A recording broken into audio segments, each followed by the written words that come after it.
বন্ধুগণ নমস্কার। প্রথমে আপনাদের অনুরোধ করব আপনারা আমার চ্যানেলটি সাবস্ক্রাইব করবেন। আমি মূলত বিশ্ব রাজনীতির খবরগুলো বেশি আলোচনা করি আমার ভিডিওতে, কারণ আমি রাষ্ট্রবিজ্ঞান ও সমাজবিজ্ঞানের ছাত্র।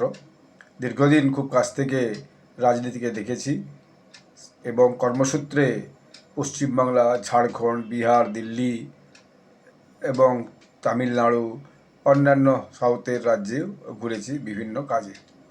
কর্ণাটকা, বিভিন্ন রাজ্যে ঘুরেছি।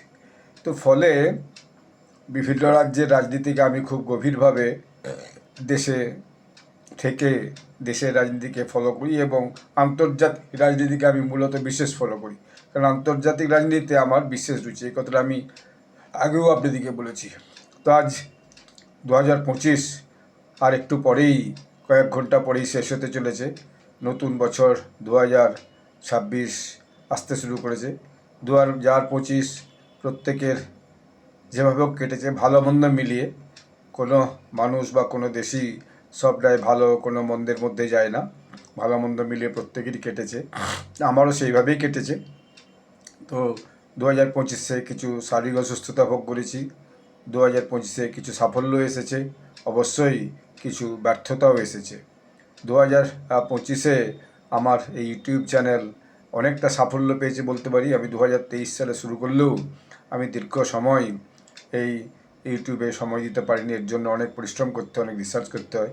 কিন্তু 2025-এ যেহেতু আমার একটু সময় ফ্রি হয়েছে, সেই জন্য আমি এর পেছনে একটু বেশি সময় দিয়েছি। তো 2025-এ আমার ইউটিউবের সাফল্য কিন্তু কম নয়। এখন এই যে 2025-এ যে সারা বিশ্ব রাজনীতির যে খবরগুলি, যেগুলি হয়েছে, ঘটনাগুলি, সেগুলো আমি সংক্ষিপ্ত আকারে আপনাদের কাছে বলবো। আপনারা ধৈর্য ধরে এই ভিডিওটি শুনবেন, তাতে আপনাদের অনেক নতুন যে সমস্ত ঘটনাগুলো ঘটেছে সে সম্পর্কে নতুন করে একটা জানা হবে আর কি। যাই হোক, এই যে 2025 সালে গেল, এই 25 সালে যে কি কনফ্লিক্টস এবং টেনশনগুলো গেছে, অর্থাৎ বেশ মেজর যে মূল যে যুদ্ধ, কনফ্লিক্টস, দ্বন্দ্বগুলো গেছে, তার মধ্যে হচ্ছে কি যে রাশিয়া ইউক্রেন ওয়ার। এটা প্রায় দীর্ঘ 4 বছরের কাছাকাছি সময় চলছে এবং এটা চলেই গেছে।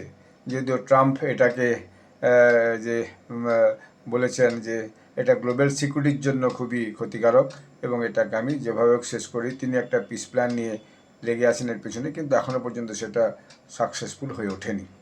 এর বাইরে হচ্ছে ইসরায়েল হামাস ওয়ার, হচ্ছে মিডল ইস্টে। এইটাও তো একটা ভয়ানক হিউম্যানিটেরিয়ান ক্রাইসিস শুরু করেছে। প্যালেস্টিনিয়ান কেন্দ্র করে, প্যালেস্টাইন, হামাস এবং ইসরায়েলের সঙ্গে এই যুদ্ধও দীর্ঘ সময় চলেছে। ফলে ইরান ইসরায়েলের টেনশন এর সঙ্গে বেড়েছে, কারণ প্যালেস্টিনিয়ানকে সাপোর্ট করে ইরান, সেটা একটা মেজর কনসার্ন। এবং সেই যুদ্ধ পিস প্ল্যান অনুযায়ী শেষ হয়েছে, কিন্তু এখনও পর্যন্ত তার পূর্ণচ্ছেদ পড়েনি, অর্থাৎ not yet end as such. এখন সে পিস প্ল্যান অনুযায়ী কাজটা চলছে। আগামী দিনে কি হবে সেটা আমরা দেখতে পাবো। এর বাইরে সুদান এবং সাহেল, এখানে একটা সিভিল ওয়ার, ইনস্টেবিলিটি চলছে। এবং সুদান এবং সাহেল, তার মধ্যে হচ্ছে কি যে সোমালিয়া, নাইজেরিয়াতে একটা বিভিন্ন রকমের যে সিভিল ওয়ারই বলুন এবং দুই দেশের মধ্যে লড়াই বলুন, সেটা কম বেশি চলছে। এর বাইরে ইউএস চায়না, এই দুই দেশের মধ্যে যে ট্রেড ট্যারিফ এবং টেক ডিকাপলিং এবং ইকোনমিক কম্পিটিশান, এটা নিয়ে একটা বিশেষ গ্লোবাল ব্লক হয়েছে এবং এটা এক ধরনের যুদ্ধই বলা যায়। এর বাইরে ইন্ডিয়া পাকিস্তানের মধ্যে একটা যুদ্ধ হয়েছে, সেটা সম্পর্কে আপনারা তো সবাই ওয়াকিবহালি। এরপর ইউএস ইরানে একটা যুদ্ধ চলেছে। ইউএস ইরানের পরে B2 বোম্বার দিয়ে তাদের 2-3টে পরমাণু চুল্লিতে আক্রমণ করেছে। ইরান ঘুরিয়ে কিছু করেনি, কিন্তু মোটামুটি সেই টেনশনটা গেছে। এর বাইরে শেষ মুহূর্তের মধ্যে সৌদি আরব এবং ইয়েমেনে একটা যুদ্ধ লাগলোই বলা যায়। এবং এটা হতে হতে সৌদি আরবের সঙ্গে দেখা যাচ্ছে যে আবার ইউএইর যে দুই যে মিলিটারি টিম ওখানে আছে, তার মধ্যেও একটা নিজেদের দুটোই মিত্রশক্তি বলা যায়, অর্থাৎ ইয়েমেনে হুথির বিরুদ্ধে লড়াই করছে। এদের মধ্যে একটা ছোট সংঘর্ষ কিন্তু হয়ে গেছে।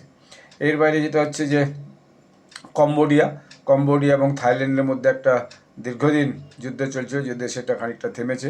আরও বেশ কিছু ছোটোখাটো যুদ্ধ চলছিল বর্ডার নিয়ে, সেগুলো ডোনাল্ড ট্রাম্প কিছু কিছু সামলেছেন, কিন্তু কম্বোডিয়া থাইল্যান্ডের যুদ্ধটায় কিছুদিন আগেই আরেকবারটি মানে রিমার্চ করেছে, আবার চালু হয়েছিল। তো ইউএস সিরিয়ার উপরে একটা আক্রমণ করেছে ভেরি রিসেন্ট, সেখানে যে আইএসআইএস টেররিস্ট বলছে তাদের উপরে একটা হচ্ছে যে আক্রমণ করেছে। তো এই যাতে এর বাইরেও আরও খুচখাচ কিছু তো মানে দ্বন্দ্ব যুদ্ধ হচ্ছে বা লেগেই আছে বলা যায় আর কি। এবার হচ্ছে যেটা গ্লোবাল পাওয়ার এবং গভর্নেন্স শিফটিং হয়েছে, তার মধ্যে সবচেয়ে বড় যেটা হচ্ছে সেটা আমেরিকাতে যে সেকেন্ড টার্মের জন্য ডোনাল্ড ট্রাম্প এসেছেন। এসে তিনি একেবারে যাকে বলে সারা পৃথিবীর সব ব্যাপারটাকে কিন্তু তিনি নিজের কবজে আনতে চাইছেন, একটা মস্ত বড় শক্তি সব মিলিয়ে আর্থিকভাবে এবং মিলিটারিগতভাবে। ফলে তিনি সেটা আনতে চাইছেন এবং সমস্ত রকমের নিয়মকানুনকে ভেঙে দিতে চাইছেন। তো যাই হোক, এইটা একটা পৃথিবীতে মস্ত বড় পরিবর্তন এনেছে এবং সেটা নিয়ে ডোনাল্ড ট্রাম্প আজকে সর্বত্র খবরের মধ্যে থাকছি। এর বাইরে পপুলিজম অ্যান্ড প্রোটেকশনিজম এসছে, ন্যাশনাল পলিসি সব জায়গাতে ইনক্রিজড হয়েছে।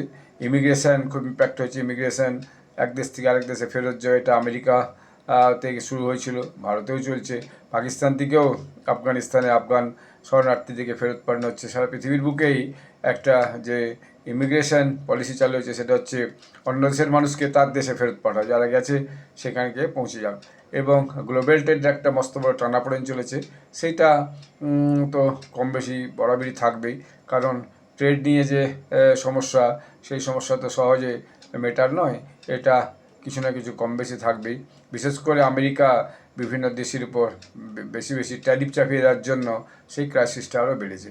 এর বাইরে আর যে সিগনিফিক্যান্স ডেভেলপমেন্ট কিছু হচ্ছে, তার মধ্যে ক্লাইমেট ক্রাইসিস, ক্লাইমেটে ভয়ানক একটা প্রবলেম হয়েছে। এ দেখছে, আমি গতকাল একটা ভিডিও করেছি, America new jersey new York শহরে ভয়ানকভাবে বরফ বর্ষণ হয়েছে, তুষারপাত হয়েছে, ঝড়ঝঞ্ঝা হয়েছে। ফলে সেখানকার রাস্তাঘাট, ফ্লাইট সব বন্ধ হয়ে গেছে, বহু কেউ বলছে 3,000, কেউ বলছে 9,000 ফ্লাইট সব বন্ধ হয়ে গেছে। এর বাইরে বিভিন্ন জায়গায় পলিটিক্যাল ট্রানজিশন হয়েছে, তার মধ্যে সাউথ কোরিয়াতে হয়েছে, জাপানে হয়েছে, এইসব জায়গায় কিন্তু হয়েছে। এবং দেখা যাচ্ছে টেররিজমের রিস্কটা কিন্তু অনেক বেশি বেড়েছে, এবং সেটা বিশেষত সিরিয়ার আসাদ রেজিম চলে যাওয়ার পর যে নতুন রেজিম এসছে, সেটা একটা টেনশনকে বাড়িয়েছে। ফলে আমেরিকা বাধ্য হয়েছে সেখানে একটা বম বর্ষণ করতে।